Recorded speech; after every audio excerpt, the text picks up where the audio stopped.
Good evening, Ron. Thank Hi. you very much for all three for seminars. Wonderful, thank you. My question is that you said that you had the blood of our Lord examined by the Israelis. That's correct. What was their determination of that? Okay. Now, we won't be able to take second questions. I'm sorry if you're on your second one, please just step out. I love you, but we're running out of time. Real quickly, okay. Dried blood is dead blood.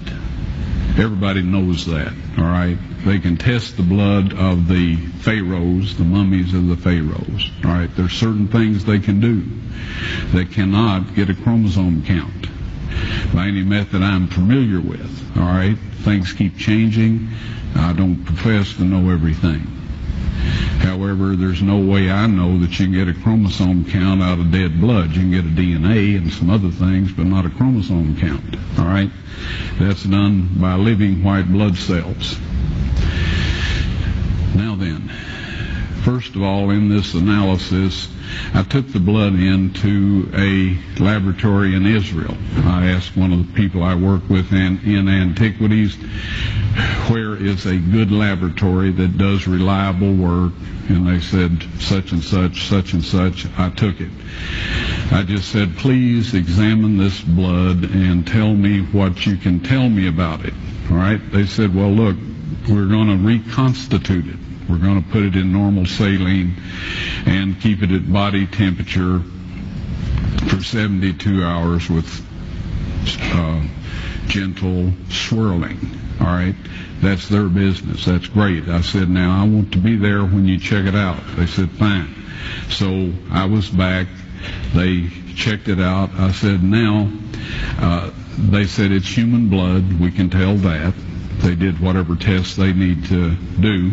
And then I said, take some of the white blood cells and put them in a growth medium and keep them at body temperature for 48 hours. And they said, well, that'll do no good because it's dead blood. I said, would you please do that for me? And they said, okay, we'll do it.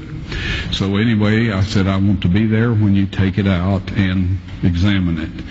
So I was back there. They took it out, examined it under a microscope, and the one technician called the other one over there, and then they called the boss over there, and they were talking Hebrew a mile a minute there for a little bit, and they looked at me and they said, Mr. Wyatt, this human blood only has 24 chromosomes in it. Everybody else has 46. You see, 23 from your mother, 23 from your father, 22 autosomes from your mother, 22 autosomes from your father. You get an X from your mother, you may get an X or a Y from your father, all right? This blood had 23 chromosomes from the mother's side, one Y chromosome only. You see, a child could not have developed if they hadn't had the autosomes from the mother. So all of his physical characteristics were determined by his mother's side of the family, her autosomes. His maleness was determined by this one Y that came from the source, not a human male. Then they said, this blood is alive. And then they said, whose blood is this?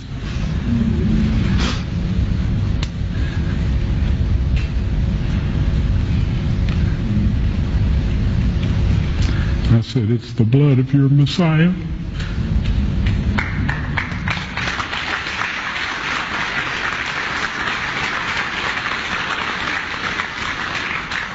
And I assure you those men's lives have changed.